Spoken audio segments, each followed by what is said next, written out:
Assalamualaikum warahmatullahi wabarakatuh. Perkenalkan, nama saya Ayam Megantara dengan NIM 112111408 dari kelas K119MNR.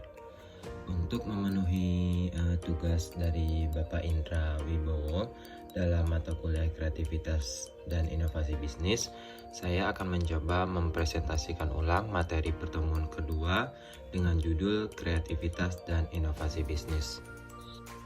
Berikut ini beberapa poin yang akan saya sampaikan. Yang pertama, pengertian dan konsep kreativitas dan inovasi. Yang kedua, ruang lingkup kreativitas dan inovasi. Yang ketiga, tujuan manajemen kreativitas dan inovasi. Kemudian yang keempat ada pengembangan ide kreatif. Untuk poin pembahasan yang pertama merupakan pengertian kreativitas dan inovasi. Kata inovasi itu sendiri diartikan berbeda-beda menurut para ahli.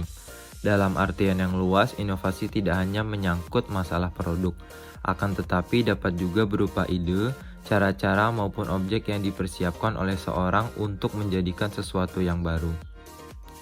Inovasi merupakan serapan kata dari bahasa Latin, yaitu innovationem, yang merupakan kata benda untuk tindakan inovasi.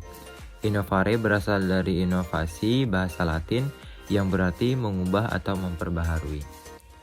Inovasi sering dikaitkan dengan perubahan yang dirasakan sebagai hal yang baru oleh masyarakat yang mengalami. Akan tetapi dalam konteks pemasaran dan perilaku konsumen, dapat juga dikaitkan dengan produk maupun jasa yang sifatnya baru. Kata baru tersebut merujuk pada produk yang belum pernah ada sebelumnya di pasaran, dan baru dalam artian ini adalah hal yang berbeda, yang merupakan penyempurna maupun perbaikan dari produk sebelumnya yang pernah ditemukan konsumen di pasaran. Saya mengutip beberapa pendapat para ahli yang membahas mengenai kreativitas. Yang pertama ada menurut Pamilu tahun 2007, kreativitas adalah kemampuan seseorang untuk menciptakan yang ditandai dengan orisinalitas dalam berkreasi dan bersifat imajinatif. Kemudian yang kedua, menurut Rahmawati dan kawan-kawan tahun 2005, kreativitas adalah kemampuan seorang untuk melahirkan sesuatu yang baru, baik berupa gagasan maupun karya nyata yang relatif berbeda dengan apa yang telah ada.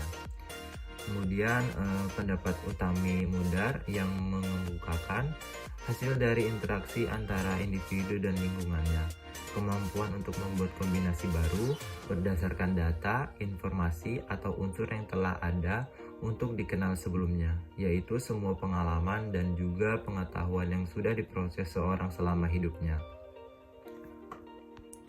Kemudian konsep kreativitas dan inovasi.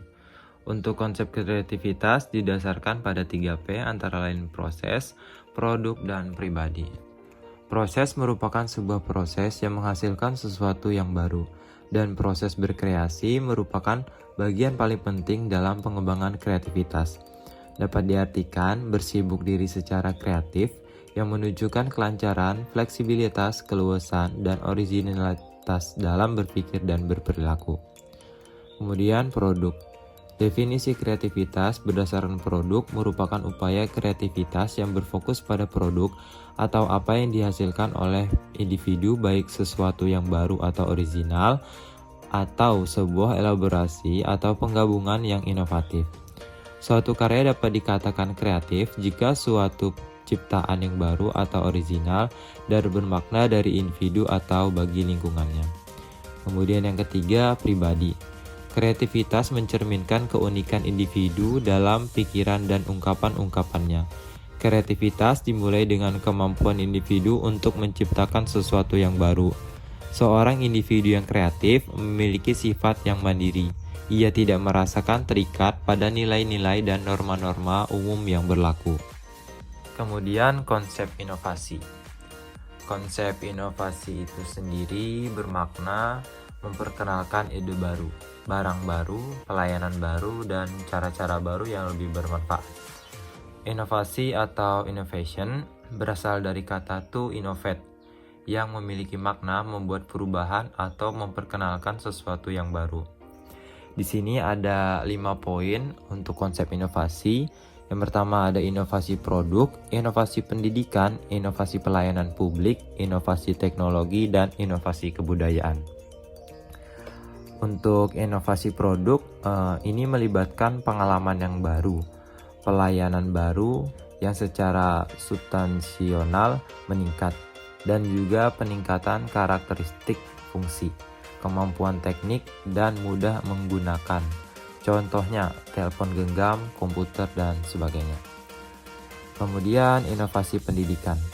Inovasi juga berlaku dalam dunia pendidikan. Contoh nyatanya dari inovasi di dunia pendidikan adalah penerapan kurikulum anti korupsi di sekolah. Kurikulum ini tentu belum ada ketika Indonesia merdeka pada tahun 1945.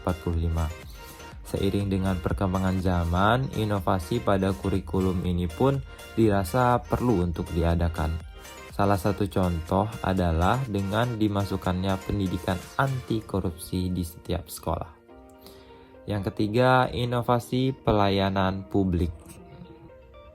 Inovasi pelayanan publik ini contohnya itu merupakan pelayanan publik yang sebelumnya hanya bisa dilakukan dengan tatap muka, namun dengan berkembangnya teknologi, saat ini pelayanan publik dapat dilakukan secara online atau daring, seperti perkuliahan pada saat ini.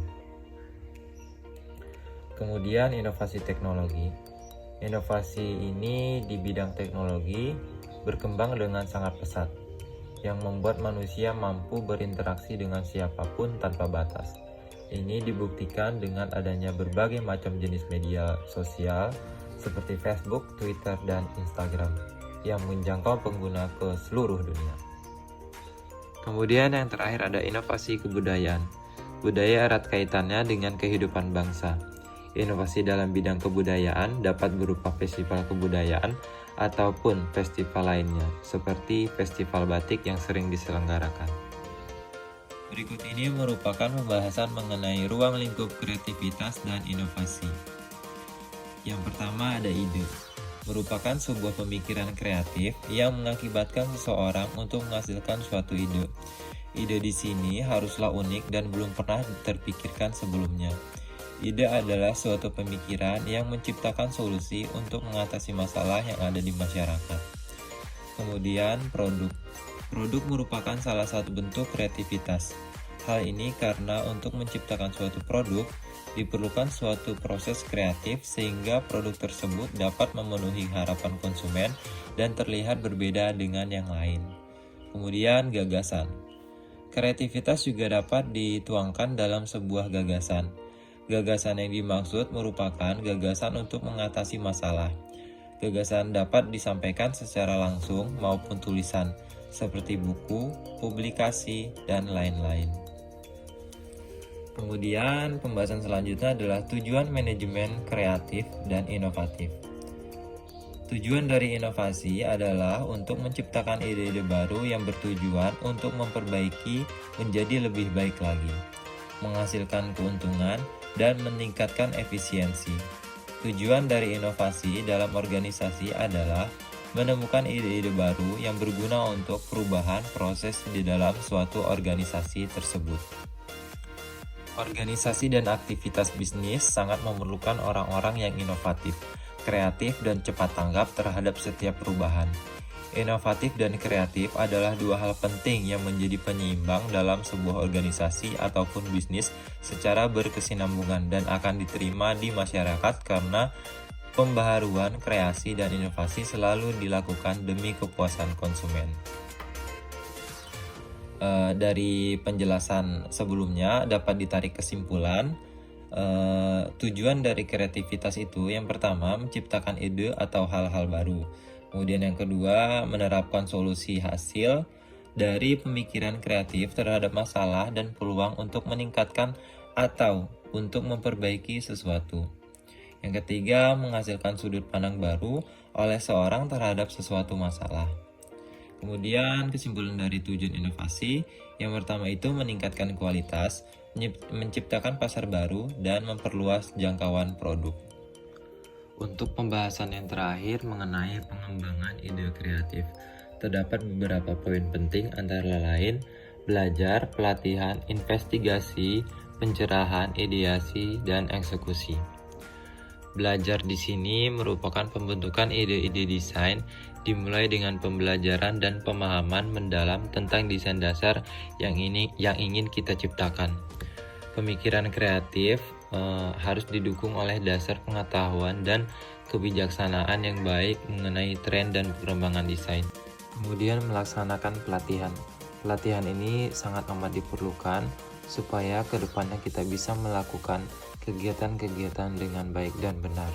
Kemudian melakukan investigasi. Sebelum kita membayangkan ide-ide kita harus mendapatkan informasi yang cukup tentang klien kita, termasuk bidang usaha yang dilakukan, layanan yang ditawarkan, serta karakter perusahaan, dan sebagainya. Selanjutnya, perencanaan. Setelah pikiran kita diisi dengan data dan informasi yang cukup dan terkait dengan subjek, sekaranglah saatnya bagi kita untuk menghadapi fase pencerahan, di mana ide-ide kreatif muncul di benak kita yang dapat kita gunakan untuk menyelesaikan semua rencana-rencana kita. Pada tahap ini, ide belum sepenuhnya menetas dan perlu diinkubasi dalam tanda kutip agar lebih matang. Paling baik jika kita memulai mencatat hal-hal kecil dan memikirkan yang mulai muncul, sehingga mereka dapat disatukan menjadi desain yang lengkap. Kemudian selanjutnya ada ideasi.